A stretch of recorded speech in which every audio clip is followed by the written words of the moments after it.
lot of y'all been hitting me up asking me what's going on with the war update. So here we go. So yesterday when we left off, we were talking about how Israel was planning on starting a little ground operation in Gaza. Hamas came out and said, we're going to start our own. We can match fire with fire here. So in yesterday's episode, we talked about how, Hamas was saying if Israel was to bomb Gaza, they're going to start beheading people for every bomb. Goes on to say the ISIS tactics applied by Hamas against women and children are shocking and appalling. Israeli soldiers reported that Hamas Islamists behead even babies. Also on yesterday's episode, we were talking about how Iran may have a foot in this. Iran said, bullshit. Prove it. Ain't got nothing to do with this. And if y'all think we had something to do with it and you try something, we're going to start blowing shit up.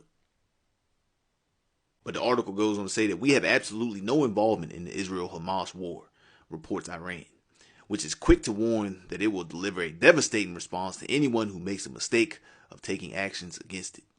The accusations linked to Iran's role in Hamas' attack on Israel are based on political motives. The ultimatum that Hamas gave Ashkelon expired, and right at 5 o'clock they started throwing bombs.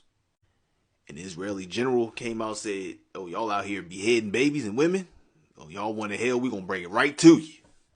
He goes on to say that kidnapping, abusing and killing children, women, and the elderly is inhumane. There is no excuse for this. Hamas has turned into ISIS, and the people of Gaza, instead of being scared, are celebrating.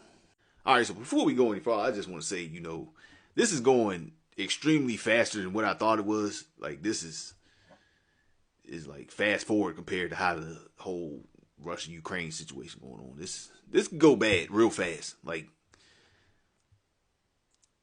this is crazy. We have to remember that Israel, they do have nukes. So, even if this isn't like a world-changing nuke, a pocket nuke can change the battlefield pretty quick. And if it does get used, Lord knows where it will end. But moving on, Hezbollah and Iranian guards open a front against Israel and Golan.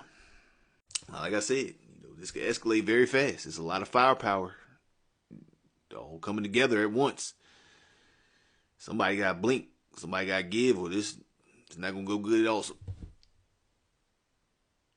Goes on to say that joint U.S. and Israel operation to rescue the 150 hostages that Hamas stole.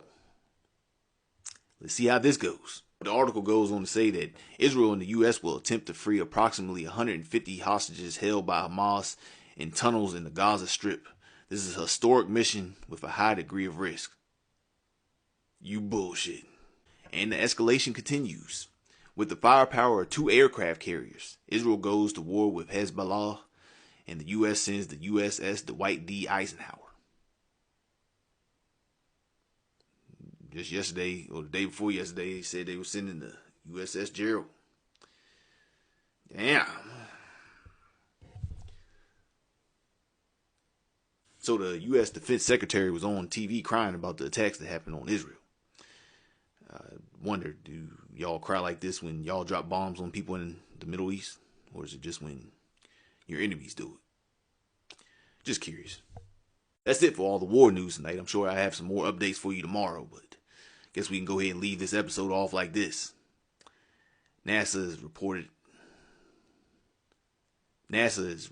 going to shoot rockets at the solar eclipse.